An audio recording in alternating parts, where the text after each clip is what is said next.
School. I welcome you all again for History and Political Science lecture today.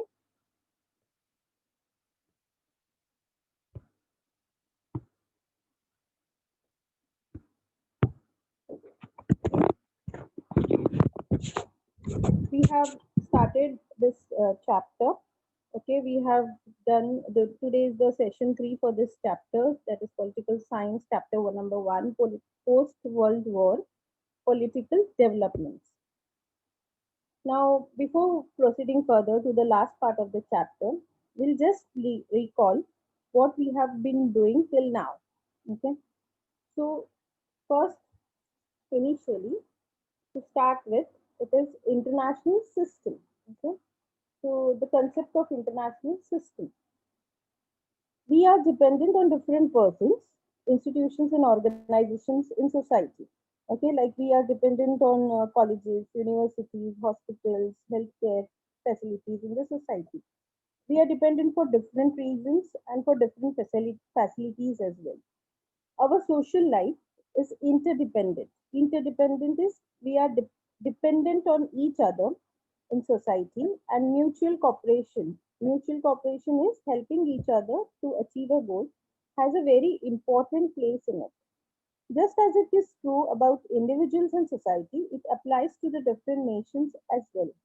So there are many independent nations in the world like India. So how we are dependent in society, similarly it goes for different independence nations in the world also. They are also dependent on each other. Some exchange and interaction. Exchange in terms of trade, oil, minerals, goes on between them constantly, continuously. These independent states also enter into treaties with each other. Okay, even these independent states which are dependent, they also have a treaty. They also have a, you can say, written agreement. Okay, between two or more countries. So a system of all these independent sovereign states. Sovereign states is again a state with a defined territory and which administers its own government and is not dependent on any other power. Okay, so a system of all these independent sovereign states comes up and we call it as an international system. Then we have, let us get to know some features of this international system. Okay, so one of the important features of an international system, we can say, is interdependence. Interdependence. Okay. See, the word meaning is the same. That is, depend to be dependent on each other. Now, all the countries of the world are dependent on each other. Like you can say, for example, India is dependent on crude oil from Gulf countries, and we export spices to Gulf countries. They are dependent on spices from India. Even we export raw materials to China and import finished goods, steel production in Britain. However, big, prosperous, or developed a nation may be. However successful or progressive or they developed, and any nation could be, they are not ever self-sufficient. Okay, it's like they are not able to produce even everything, you can say, that you need without help from each other. So all the nations are not can never be self-sufficient about all its needs. So even big nations have to depend upon other big and small nations. Thus, you can say interdependence is an important feature of an international system, that is today's global system. Okay. So this is one of the important feature of international system. Then we have another uh, concept, that is foreign policy. Okay. Now every nation has policy. Now what is policy? It's basically plan of action chosen by a government. So every nation has a policy about their internal dealings. Okay, dealings in terms of defense, technology, trade, as about its relation like like India. India will decide whom to be friendly with, which country to be friendly with, or you can say which group of countries to join. So every nation, they have their policy about which country to have an internal dealing and about their relation with other nations. So when it comes to such a policy, it is called as foreign policy. Now you are also going to study in detail this India's foreign policy in the next chapter. Then we have First World War. Before First World War, I have to go through the background. Now, like we know that two world wars were fought in the last century, in 20th century. Now, these were the most important events in the world in that century. The world completely changed because of them. New currents of thought emerged. New opinion, new thought of group of people emerged. So now we let us understand what else happened due to this world war. Coming to First World War, it was fought between 1914 to 1918. Okay, and in this World War, there were major countries of Europe which took part, and Europe had a very central place in the international or global system during that period. Now, war, any war which has been fought, obviously it causes tremendous loss of life as well as property. The countries which did not join the war, okay, they also suffered tremendous loss, economic loss, like financial loss. Even the even the countries which did not join the war were impacted by the war. Even the countries which joined, they also suffered, and which did not join, they also suffered. The economies of the victorious as well as the losing countries collapsed. Okay, there was a fall in the economies of all the countries which joined as well as didn't join. Now, which were the countries involved in the First World War? It was Allied powers. Under Allied powers, it was Britain, France, Russia, Italy, and America. And in Central powers, it was a group of nations fighting against Allied powers. That is Central powers. Under Central powers, it was Germany, Austria, Hungary, Ottoman Empire, and Bulgaria. Okay, so so it was the First World War. The countries involved in the First World War was under Allied powers against Central powers. Now, what happened at the end of First World War? All the nations felt that such a war should not happen again. Okay, because it's basically destruction. So, thinking about that, there was an international organization, okay, which was started, and that organization was known as League of Nations. It was the first World War, first worldwide intergovernmental organization whose principal mission was to maintain world peace. The League of Nations was established after First World War. So this organization it became an important platform. Okay, to solve international disputes. If there is any disagreement between any countries of the world, so it was duty, or it was the responsibility, you can say, of League of Nations to solve that problem and carry out the negotiation. Okay, by discussion. The main responsibility, you can say, of League of Nations was understood to be only to avoid war. Then, after the First World War, there were major changes that came about in Europe. The earlier empires in Europe had collapsed and new nations came into being. Like there was a collapse of Russian Empire, created Poland, the Baltics, that is Estonia, Latvia, and Lithuania, Finland. And Austrian-Hungarian Empire dissolved into Austria, separate Hungary, separate Czechoslovakia, and Yugoslavia. So there were new nations came into being, and earlier one collapsed.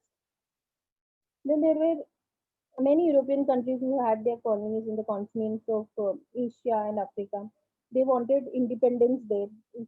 So independence started in their colonies. And these movements basically challenged the leadership of the European nations.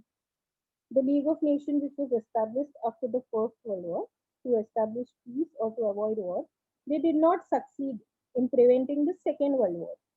Okay, there were dictatorial governments started coming up in countries like Germany, Italy, Spain, and other countries. So all this the resulted basically culminated means resulted into Second World War. Now that was about First World War. Now coming to Second World War, students, Second World War began in Europe. Okay, and it was fought between 1939 to 1945.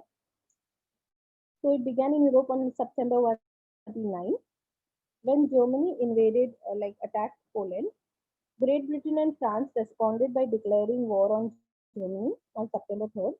The war between the USSR and the Germany. Now, as I told you in yesterday's lecture as well, and previous lecture also, that in First World War it was Russia. Then it was there was a communist revolution that took place in Russia in 1917, and Russia was dissolved, and there came into existence Soviet Union, which is officially USSR, that is Union of Soviet Socialist Republic. So this Britain and France, they responded by declaring war on Germany on September 3rd. The war between the USSR and Germany began on June 22, 1941, with the German invasion of the Soviet Union.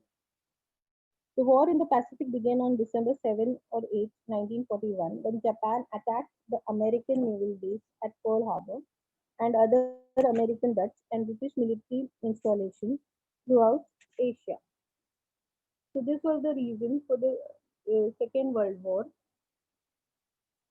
And the Second World War was fought between 1939 and 1945. It proved to be far more destructive. Okay, when it was compared with First World War, it had caused more destruction compared to First World War. You can say not only was it more widespread, happened over a large area or to a greater extent compared to the First World War, but also more advanced technology was used in World War II. There were a lot of weaponry like ships, submarine, aircraft, tanks, artillery, biological and chemical atomic weapon was used. Countries which did not take part in Second World War was once again facing a situation of economic crisis. Which took part in the Second World War was also again facing economic as well as which didn't take part as well. So, which were the countries which involved in the Second World War? Now, in Second World War, it was Allied powers and Axis powers.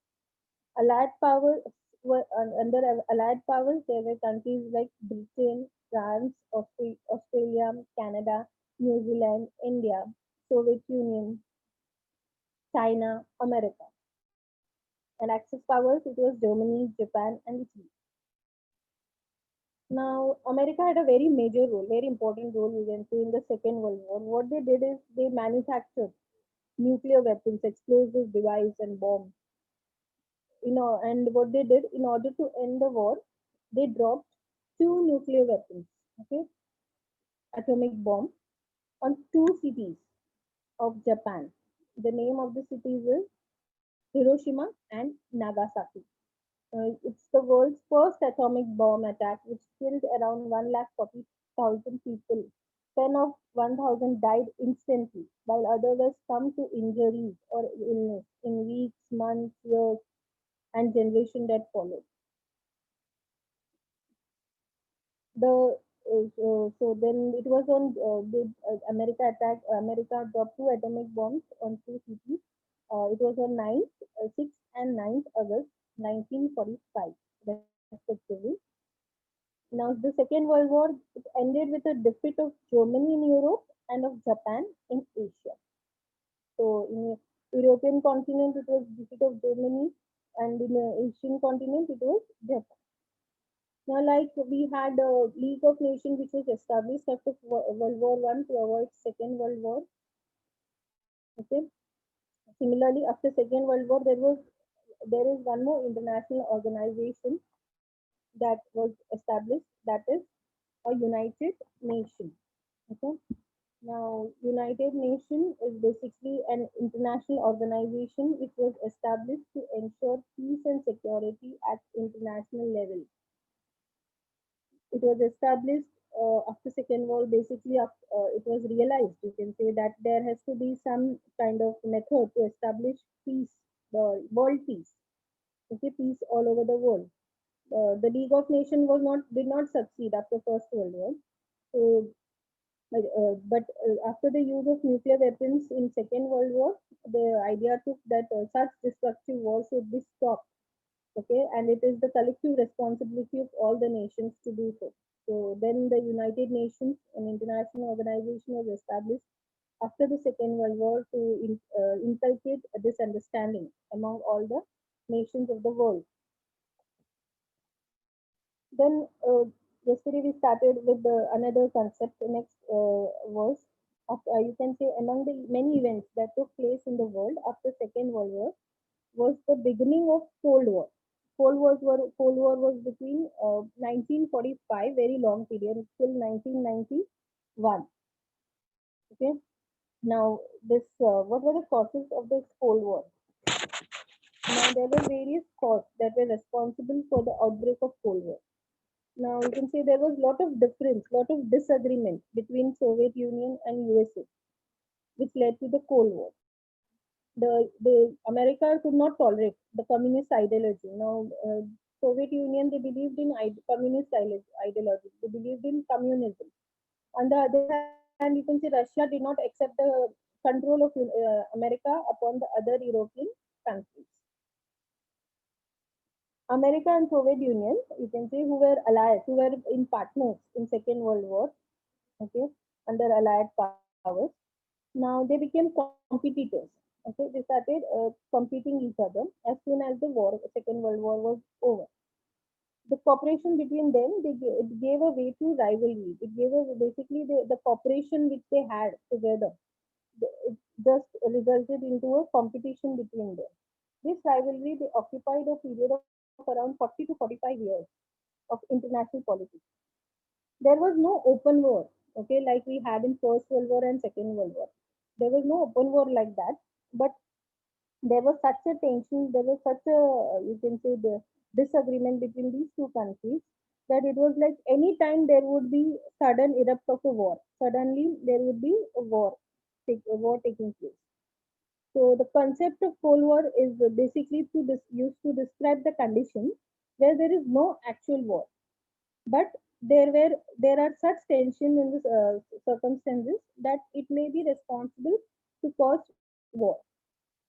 Now in this period, America was already a superpower, but Soviet Union also tried to become a superpower by making nuclear weapons and by increasing its military strength. The struggle for power, arms race like this the competition between nations for superiority in the development and accumulation of weapons, differences in their beliefs, attitude of checkmating, like defeating each other, and other strategy and counter strategy. Counter strategy is basically a strategy, a plan of action, you can say, designed to counter the effectiveness of the other strategy or action. All this reason gave rise to the Cold War. Now there are five effects of Cold War. Okay, the first one is creation of military organization. Creation of military organization. Now there were two superpowers, okay, Soviet Union and America. So they both created a military organization. The respective superpower took up the responsibility of the security of the countries joining the military organization led by them. So what they did, both of them, they promised that and they took the responsibility that to the other countries that if you all join us, we will give you security. Okay, we will protect you from any kind of danger or attack. So finally, they formed a military organization, and NATO, that is North Atlantic Treaty Organization, was a military organization under America, and Warsaw Pact Organization was under the command of Soviet Union. So this was a two military organization under the effect created under the effect of Cold War. Then there was bipolarization of the world, like division of the world into two groups, into two superpowers. Now, during Cold War, most countries joined either the two superpower blocs. Such a division of nation which of the world in two groups is bipolarization. Now, scope of Cold War increased due to this bipolarization that happened. Then next point is Arms race. Arms race is basically competition in acquisition of military capability to increase military and between two or more countries. So the superpowers they started producing lot of weapons, okay, on a large scale, which is used in a war to show that each of them are clever, okay, or cleverer than each other. They started a rivalry to make more and more destructive weapons like nuclear bomb, missiles, and to acquire technology required for same. So both the superpower realized that arms race may endanger international peace. They started manufacturing and producing it, both of them, and competing with each other. But soon they realized that whatever production of weapons, destructive weapons we are doing, it will just put in danger the peace worldwide, international peace. So there were efforts started towards arms control and disarmament also happened during this period. Then there was creation of regional organization. Okay, two regional organizations were started. Okay. Now, developing nation, what they did, they created regional organization at regional level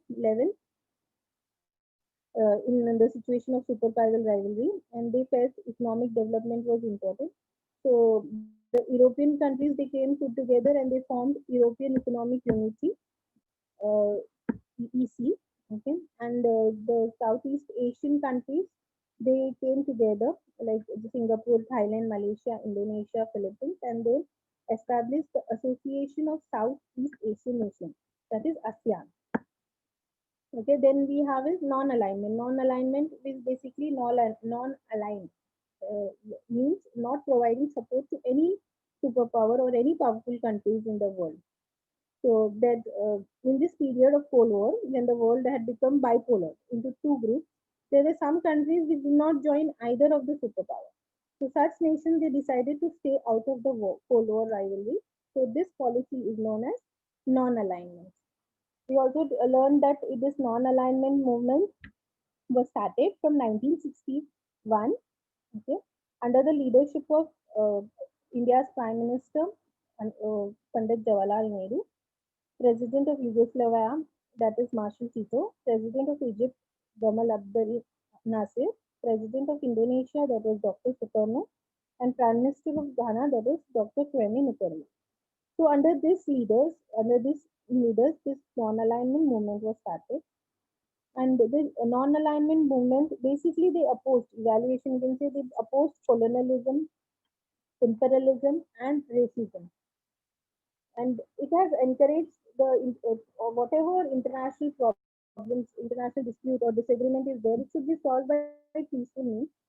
Our country, India, has led this movement under the guidance of our first Prime Minister, that is Pandit Jawaharlal Nehru. Non-alignment movement, which is based on eternal, everlasting principles, that is humanism, global peace, and equality. It has also encouraged international dispute by peaceful means, and while taking a firm stand on disarmament, fostering like encouraging human rights, non-alignment movements have put forth the problems of poor, undeveloped countries firmly.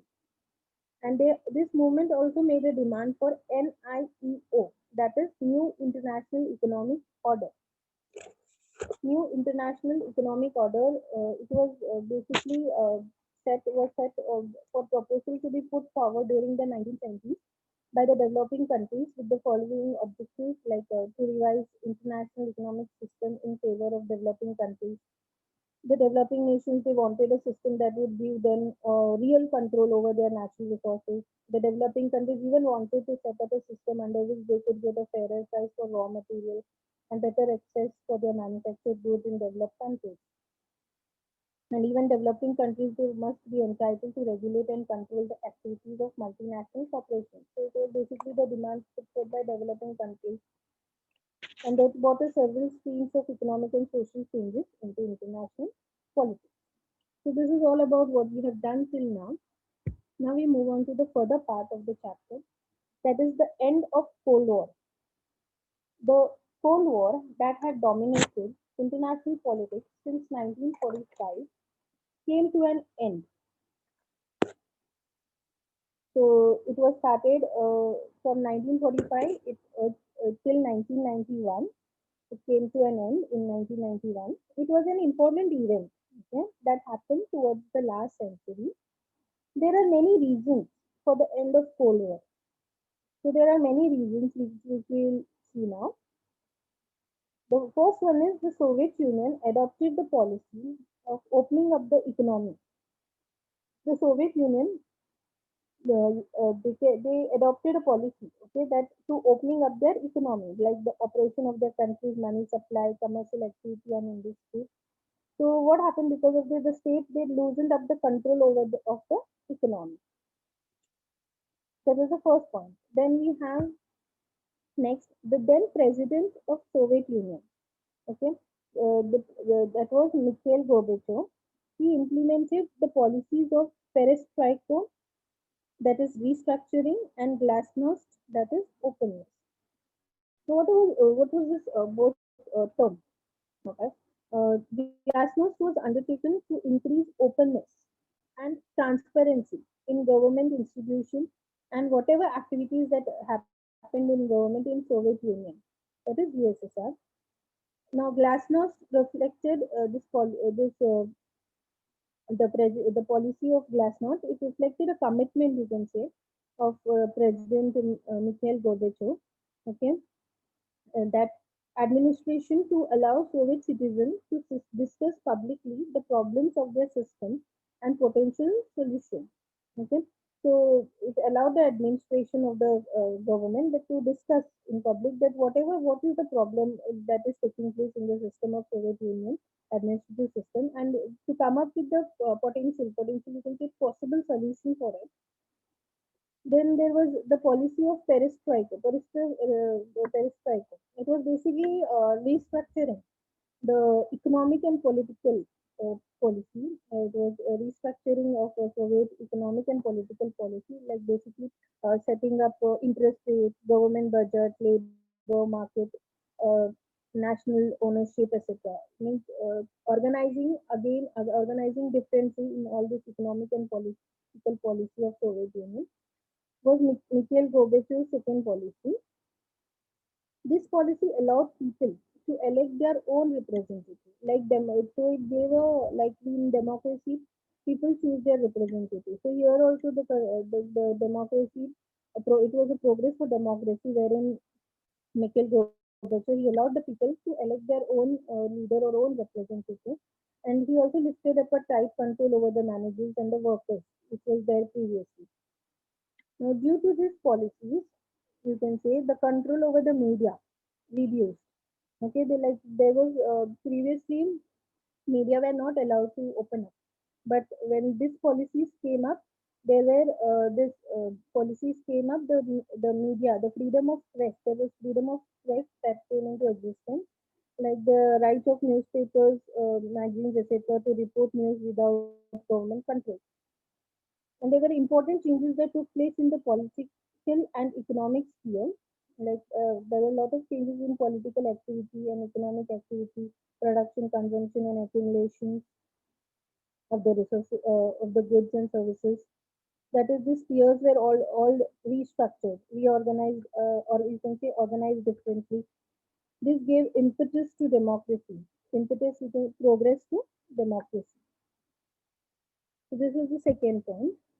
Then third point, at the end of Cold War, the reason was as the East European countries under the influence of Soviet Union, as we discussed in the last lecture, that Europe was divided. Okay, Western European countries they had joined America, and Eastern European countries they had joined the bloc of Soviet Union.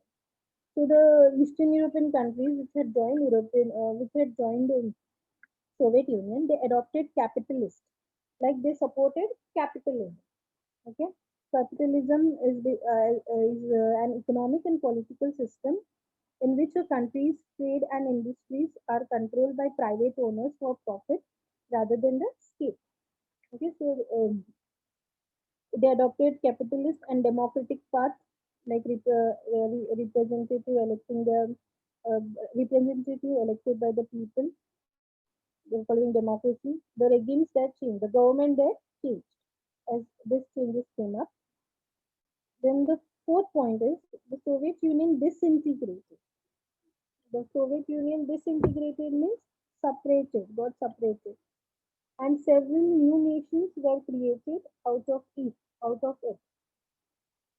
Now there were you can say 15 independent nations that came into existence when the Soviet Union was disintegrated. As you can see here in the picture, it was Russia, Estonia, Latvia, Lithuania, Belarus, Ukraine, Moldova, Georgia, Armenia, Azerbaijan, Kazakhstan, Uzbekistan, Turkmenistan, Kyrgyzstan, and Tajikistan.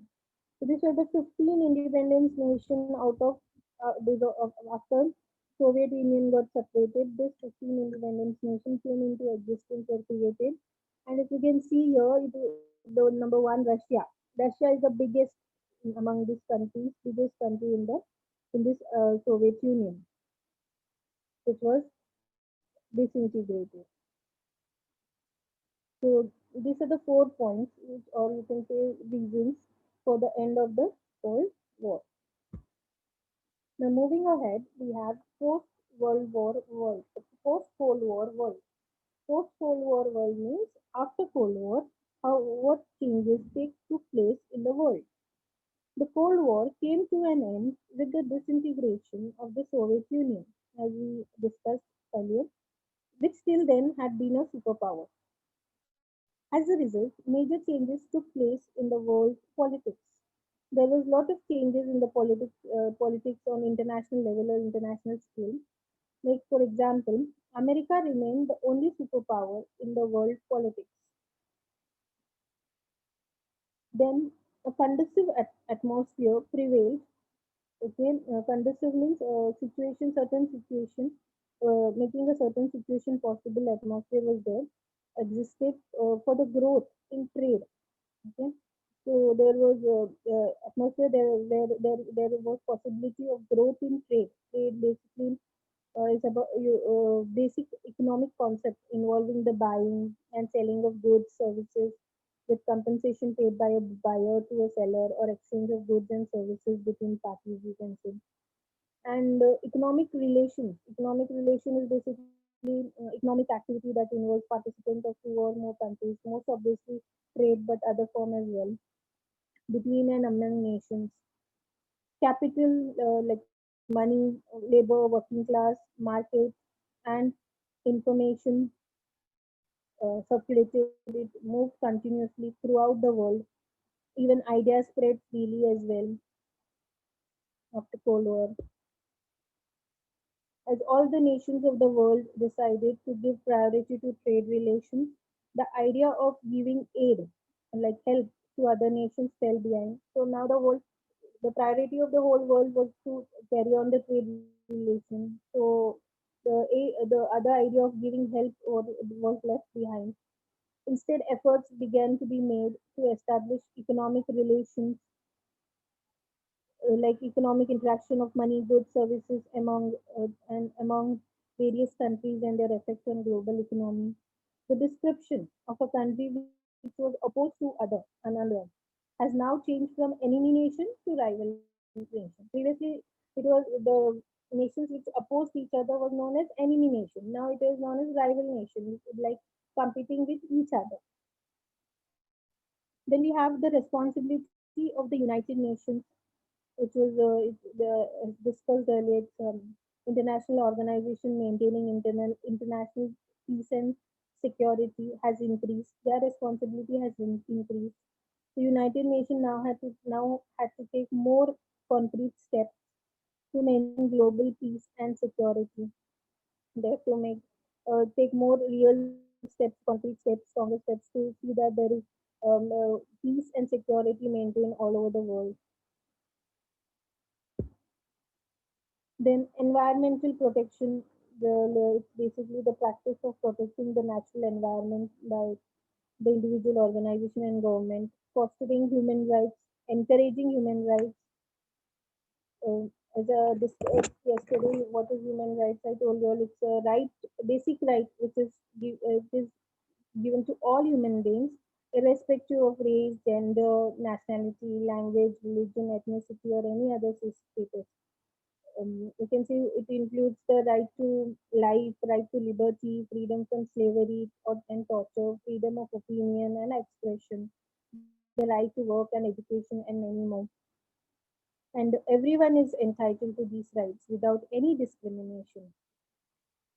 Gender equality, equality between the gender male, female, and management of natural calamities like the flood, earthquake, drought, which is the shortage of rain, famine is basically shortage of food, now acquired a global dimension. So it's, this concept of environmental protecting the environment, encouraging human rights, and gender equality, managing the natural calamity, it has taken a step of all the direction of the world, exploring the world interconnection all over the world.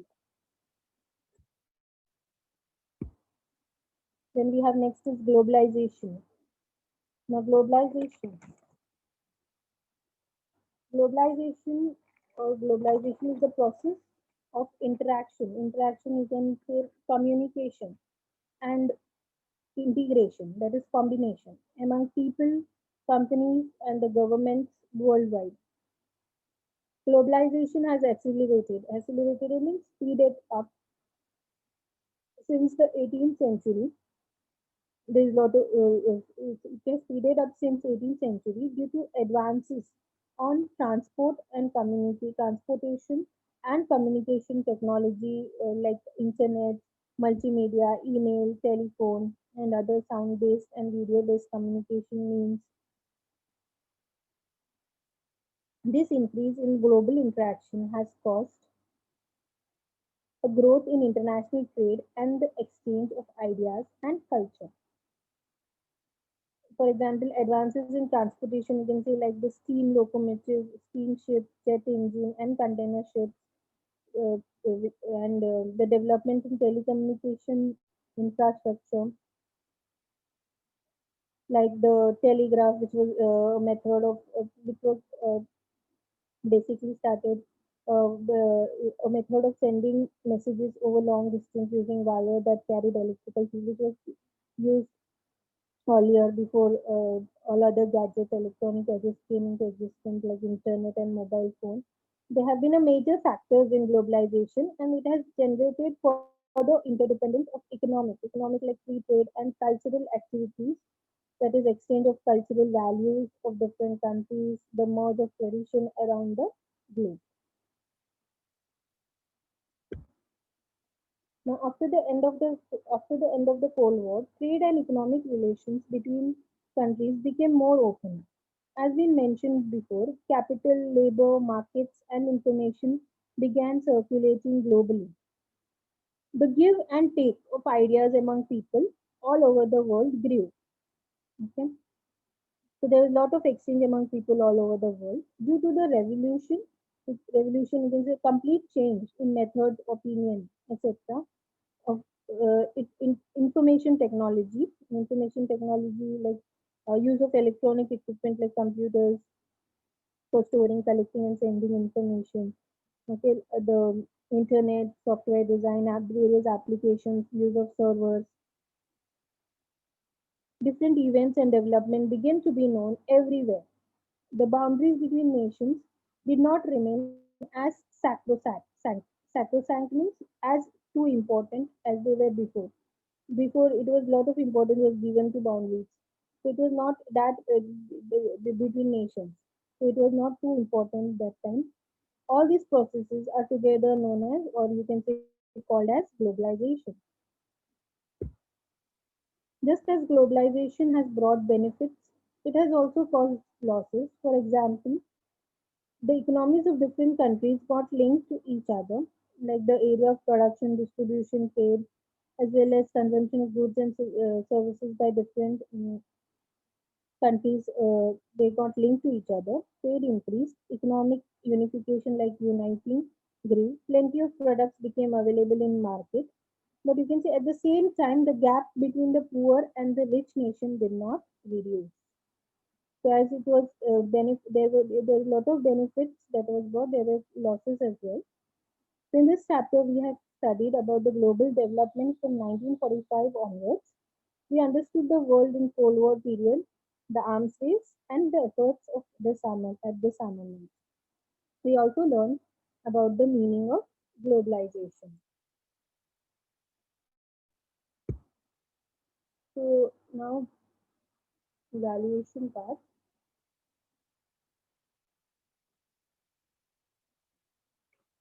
The first one we have here is the Cold War ended with this event. Okay. The first one is establishment of United Nations, then it is disintegration of Soviet Union, creation of military organization, and Cuban Missile Crisis. So what is the correct answer? Sir? Sir? Yes, teacher. Hello.